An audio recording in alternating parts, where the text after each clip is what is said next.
കാലവർഷം ഇങ്ങെത്തി നിൽക്കുകയാണ്. മഴക്കാലം എത്ര സുന്ദരമായാലും ശരി, നിരവധി കാര്യങ്ങൾ ശ്രദ്ധിക്കേണ്ടതായുണ്ട്. മഴക്കാലത്ത് നിരവധി രോഗങ്ങൾ പടർന്നു പിടിക്കാനുള്ള സാധ്യത ഏറെയാണ്.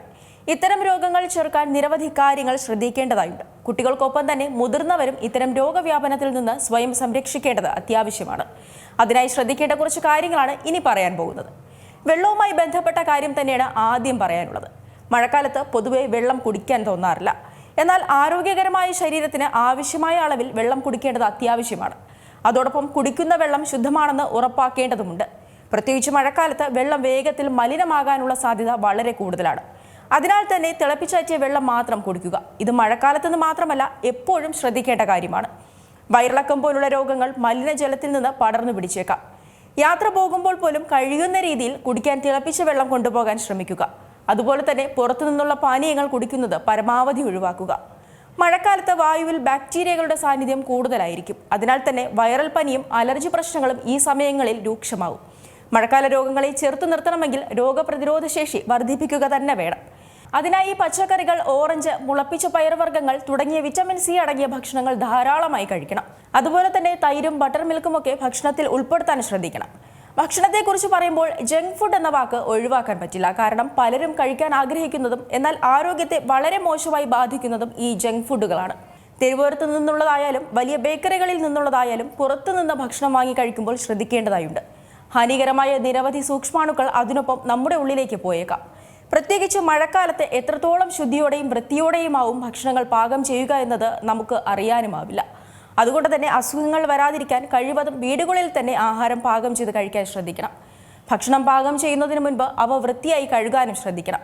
പഴങ്ങൾക്കും പച്ചക്കറികൾക്കും പുറത്ത് അണുക്കൾ ധാരാളം ഉണ്ടാകും. ഇതൊക്കെ നന്നായി കഴുകി പാകം ചെയ്യുന്നതിനൊപ്പം വേവിക്കാത്ത ആഹാരങ്ങൾ പരമാവധി ഒഴിവാക്കുകയും വേണം. ദിവസവും 7 മുതൽ 8 മണിക്കൂർ വരെ ഉറങ്ങാനും ശ്രദ്ധിക്കുക. ഇത് മഴക്കാലത്ത് മാത്രമല്ല, എല്ലായ്പ്പോഴും പ്രാവർത്തികമാക്കേണ്ട കാര്യമാണ്. എന്നാൽ ഉറക്കം പ്രതിരോധശേഷിയെ വർദ്ധിപ്പിക്കാൻ സഹായകരമാകുമെന്നതുകൊണ്ടാണ് ഈ ശീലം ഉറപ്പാക്കേണ്ടതുള്ളത്. വ്യക്തി ശുചിത്വം എന്നത് ഇക്കാലയളവിൽ വളരെ നിർബന്ധമാണ്. പുറത്തുനിന്ന് വരുമ്പോൾ ലക്ഷക്കണക്കിന് ബാക്ടീരിയകൾ നമ്മുടെ കൂടെ തന്നെ ഉണ്ടാകും. അതുകൊണ്ട് തന്നെ ശരീരം ശുദ്ധിയാക്കുമ്പോൾ ഏതെങ്കിലും അണുനാശിനി ഉപയോഗിക്കുന്നത് രോഗങ്ങൾ തടയാനും ഉന്മേഷം വർദ്ധിപ്പിക്കാനും സഹായിക്കും. കയ്യിൽ അടിഞ്ഞുകൂടുന്ന അണുക്കളെ നശിപ്പിക്കേണ്ടതും അത്യാവശ്യമാണ്. അതിനായി കോവിഡ് കാലത്ത് നമ്മൾ ശീലിച്ച രീതികൾ പിന്തുടരുക തന്നെ വേണം. ഒപ്പം നഖങ്ങൾ വെട്ടി വൃത്തിയാക്കി സൂക്ഷിക്കേണ്ടതും ആവശ്യമാണ്. അടിഞ്ഞുകൂടിയ അഴുക്ക് ഭക്ഷണത്തിലൂടെ ഉള്ളിലെത്താൻ സാധ്യത കൂടുതലാണ്, പ്രത്യേകിച്ച് കുട്ടികളുടെ കാര്യത്തിൽ. ഒപ്പം മഴക്കാലത്ത് വസ്ത്രങ്ങൾ ഉണങ്ങാൻ വളരെ ബുദ്ധിമുട്ടുള്ള കാര്യമാണ്.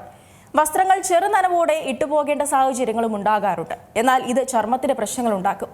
അതുകൊണ്ട് തന്നെ സൂര്യപ്രകാശത്തിൽ തുണികൾ ഉണങ്ങാത്ത സാഹചര്യമാണ് എങ്കിൽ അവ ഇസ്തിരിയിട്ട് ഉപയോഗിക്കാൻ ശ്രദ്ധിക്കണം. അതുപോലെ തന്നെ നനഞ്ഞ ഷൂസ് നന്നായി വൃത്തിയാക്കി ഉണക്കിയെടുത്ത ശേഷം മാത്രമേ പിന്നീട് ഉപയോഗിക്കാനും പാടുള്ളൂ. ഉണങ്ങാത്ത ഷൂസ് കാലുകൾക്ക് ചർമ്മ പ്രശ്നങ്ങൾ ഉണ്ടാക്കുമെന്ന് മാത്രമല്ല, ദുർഗന്ധവും വമിപ്പിക്കും. അതുപോലെ തന്നെ നനവോടെ AC മുറികളിൽ കയറുന്നതും ചർമ്മരോഗങ്ങൾക്ക് കാരണമാകും. മഴക്കാലത്ത് നനഞ്ഞാണെങ്കിലും ജോലി സ്ഥലത്ത് പോകേണ്ടി വരുന്ന സാഹചര്യങ്ങൾ ഒഴിവാക്കാനാവില്ല താനും. എന്നാൽ ഡ്രയർ ഉപയോഗിച്ച് തുണി ഉണക്കുന്നതും ടവൽ കൊണ്ട് ദേഹം തുടയ്ക്കുന്നതും ചർമ്മരോഗങ്ങളിൽ നിന്ന് രക്ഷിക്കും. വ്യക്തി ശുചിത്വത്തിനൊപ്പം പ്രധാനമാണ് പരിസര ശുചിത്വം. മഴക്കാലമായാൽ വെള്ളം കെട്ടിനിന്ന് കൊതുകുകൾ പെരുകാനുള്ള സാധ്യത കൂടുതലാണ്. അതിനാൽ തന്നെ പരിസര പ്രദേശങ്ങൾ വൃത്തിയായി സൂക്ഷിക്കണം. മലിനമായി കിടക്കുന്ന സ്ഥലങ്ങൾ വൃത്തിയാക്കുകയും വേണം. മഴക്കാലം എത്തുമ്പോൾ നമുക്ക് അലസതയും കൂടും. ഇതോടെ വ്യായാമവും ഒഴിവാക്കും. എന്നാൽ ഹൃദയത്തിന്റെ ആരോഗ്യത്തിനും രക്തചംക്രമണത്തിനും വ്യായാമം വളരെ പ്രധാനമായതുകൊണ്ട് തന്നെ അക്കാര്യത്തിൽ മടി കാണിക്കാതിരിക്കണം. അങ്ങനെ മഴക്കാലത്ത് ശ്രദ്ധിക്കേണ്ട നിരവധി കാര്യങ്ങളിൽ ചിലത് മാത്രമാണ് ഇവിടെ പറഞ്ഞുപോയത്. കൃത്യമായ ശുചിത്വം പാലിക്കുക എന്നത് തന്നെയാണ് മഴക്കാലത്തെ അസുഖങ്ങളിൽ നിന്നും രക്ഷപ്പെടാനുള്ള ഏക മാർഗം. പുതിയ വാർത്തകളും വിശേഷങ്ങളും ഇനി വിരൽ തുമ്പിൽ. എല്ലാ ഡിജിറ്റൽ പ്ലാറ്റ്ഫോമുകളിലും ഇപ്പോൾ സീ മലയാളം ന്യൂസ് ലഭ്യം.